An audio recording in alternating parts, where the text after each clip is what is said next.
Good morning friends.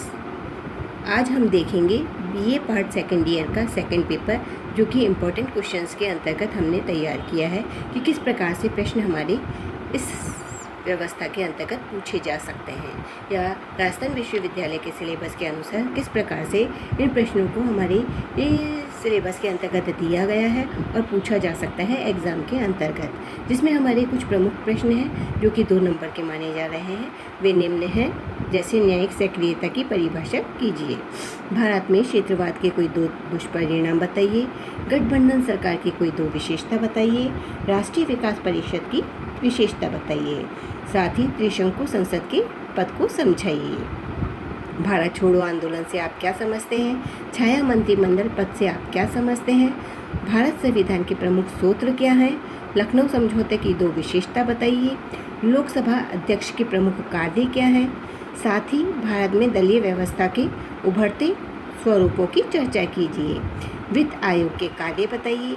मौलिक अधिकार एवं नीति निर्देशक तत्वों के मध्य कोई अंतरों को बताइए। इसमें 2 या 4 कुछ भी पूछा जा सकता है। साथ ही भारतीय राजनीतिक व्यवस्था के सम्मुख कौन सी प्रमुख चुनौतियां हैं, उनका विवेचन कीजिए। यह हमारे बड़े क्वेश्चंस में भी पूछा जा सकता है और शॉर्ट में भी पूछा जा सकता है। साथ ही भारतीय राष्ट्रीय आंदोलन से जुड़े हुए क्रांतिकारी नेताओं के नाम बताइए। ये शून्यकाल क्या है? निवारक निरोध क्या है? भारतीय संविधान की प्रस्तावना क्या है? असहयोग आंदोलन की विशेषताएं क्या हैं? साथ ही उदार राष्ट्रवादियों की प्रमुख साधन क्या थे? अध्यादेश किसे कहते हैं? राज्य के मुख्यमंत्रियों की शक्तियों का उल्लेख, ये इनके नामों के द्वारा भी पूछा जा सकता है और विस्तृतता के माध्यम से भी पूछा जा सकता है। साथ ही भारतीय संसद प्रणाली की विशेषताएं, भारत में सांप्रदायिकता के निवारण के क्या उपाय हैं, ऐसा भी पूछा जा सकता है।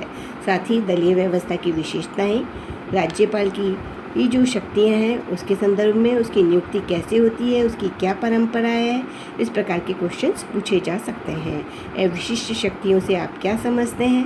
भारत के राष्ट्रपति की जो शक्तियां हैं वह क्या है? संविधान के अनुच्छेद के अंतर्गत कहाँ इसका उल्लेख किया गया है? नक्सलवाद क्या है? साथ ही भारतीय संविधान में संशोधन के जो तरीके हैं वह क्या हैं? इस तरीके के कुछ क्वेश्चंस हैं जो कि इम्पोर्टेंट हमारे माने जा रहे हैं। भारतीय राष्ट्रीय आंदोलन में ये जो गांधी जी के द्वारा चलाए गए आंदोलन है, उनके नाम क्या हैं? ऐसे कोई 2 कारण बताइए जो कि भारतीय संविधान को विश्व के सबसे बड़ा संविधान बनाने के लिए महत्वपूर्ण माना जा सकता है। साथ ही भारत के किन्हीं 4 क्षेत्रीय राजनीतिक दलों के नाम, पंथनिरपेक्षता को परिभाषित कीजिए, आतंकवाद को नियंत्रण के उपाय बताइए, भारतीय संविधान में जम्मू और कश्मीर को विशेष दर्जा देने के क्या प्रभाव हैं। ऐसे अनेक क्वेश्चन हैं जो कि जनरली प्राय राजस्थान विश्वविद्यालय के सिलेबस के अनुसार पूछे जा सकते हैं। कुछ क्वेश्चन हैं जो इस तरीके से हमारे निबंधात्मक और लघुत्रात्मक प्रश्नों के अंतर्गत पूछे जाने की संभावना बन रही है, जो कि निम्न माने जा रहे हैं, जैसे उदारवाद के उदय के कारण, योजना आयोग के कार्य, मुस्लिम आतंकवाद से आप क्या समझते हैं, अभिलेख न्यायालय का क्या आशय है, भारत के संविधान में वर्णित मूल कर्तव्य क्या है, मूल अधिकार क्या है, राज्यपाल की स्वविवेकीय शक्तियों का उल्लेख, भारतीय संघवाद की विशेषताएं, साथ में भारतीय संविधान के मूल अधिकार, भारतीय संविधान में संशोधन के तरीके, पंथनिरपेक्षता की विशेषता, आतंकवाद जो कि एक ज्वलंत समस्या है, इसके बारे में भी पूछा जा सकता है। यह हमारे बहुत ही इम्पोर्टेंट क्वेश्चंस हैं, इनका अध्ययन और अवलोकन हमें कर लेना चाहिए। भारतीय राष्ट्रीय आंदोलन में जो उदारवादी हैं उन्होंने कौन कौन से साधनों को अपनाया है? राष्ट्रीय मानवाधिकार आयोग के क्या कार्य हैं? भारत के चुनाव आयोग की संरचना कैसे की गई है? राज्यपाल की जो स्वविवेकीय शक्तियाँ हैं वह क्या हैं? साथ ही विभिन्न सेवाओं में भर्ती के लिए संघीय लोक सेवा आयोग के द्वारा किस प्रकार से कार्य किया जा सकता है, ऐसे भी कुछ प्रश्न हैं जो कि पूछे जा सकते हैं। साथ ही भारतीय राजनीतिक व्यवस्था के सम्मुख जो चुनौतियां हैं उनका उल्लेख भी पूछा जा सकता है, और राज्यसभा की शक्तियां कौन कौन सी हैं इसके बारे में भी पूछा जा सकता है। कुछ हमारे खंड के अनुसार निबंधात्मक प्रश्न हैं जो कि इम्पोर्टेंट बन रहे हैं, जिसके अंतर्गत हम देखेंगे कि भारत में असहयोग आंदोलन के उदय के कारण और इसके क्या कार्यक्रम है जिसके कारण यह चल रहा है। देन भारत का शासन अधिनियम 1919 का आलोचनात्मक मूल्यांकन कीजिए। और इसी प्रश्न को हम 1919 की द्वैध शासन के अधिनियम के नाम से भी पूछ सकते हैं। यह दोनों एक ही आधार पर माना जाता है। इसके अंतर्गत पूरी व्यवस्था का विश्लेषण करना पड़ता है, और जो कि हम हमारे वीडियोस के अंतर्गत दे चुके हैं, तो आप वहां से इसको देख सकते हैं।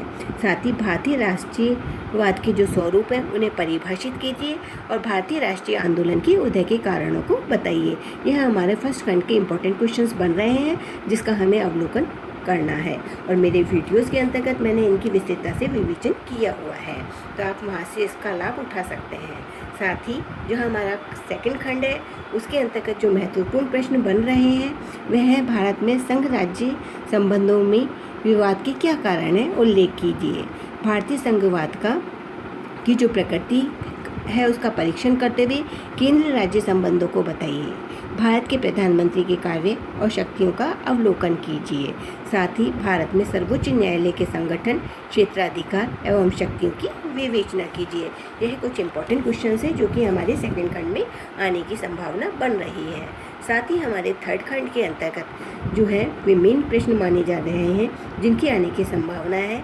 राज्य में के प्रशासन में मुख्यमंत्री की भूमिका क्या है, राज्यपाल से उसके क्या संबंध है, स्पष्ट कीजिए। भारतीय राजनीति में जाति की भूमिका एवं प्रभाव का मूल्यांकन कीजिए। भारत में आतंकवाद के कारणों और परिणामों का वर्णन कीजिए। साथ में भारत में क्षेत्रीय राजनीतिक दलों की भूमिका का अवलोकन कीजिए। और कुछ टिप्पणियां हैं जिनकी आने की संभावनाएं बन रही हैं, जैसे भारत में न्यायिक पुनरावलोकन, पंथ निरपेक्षता, हमारा 73वें संविधान संशोधन की विशेषताएं आदि। तो फ्रेंड्स, इस तरीके से कुछ अवलोकन करके हमने अन्य साल के पेपरों के माध्यम से अवलोकन करके हमने इन इम्पॉर्टेंट गेस्ट पेपर को तैयार किया है आपके लिए।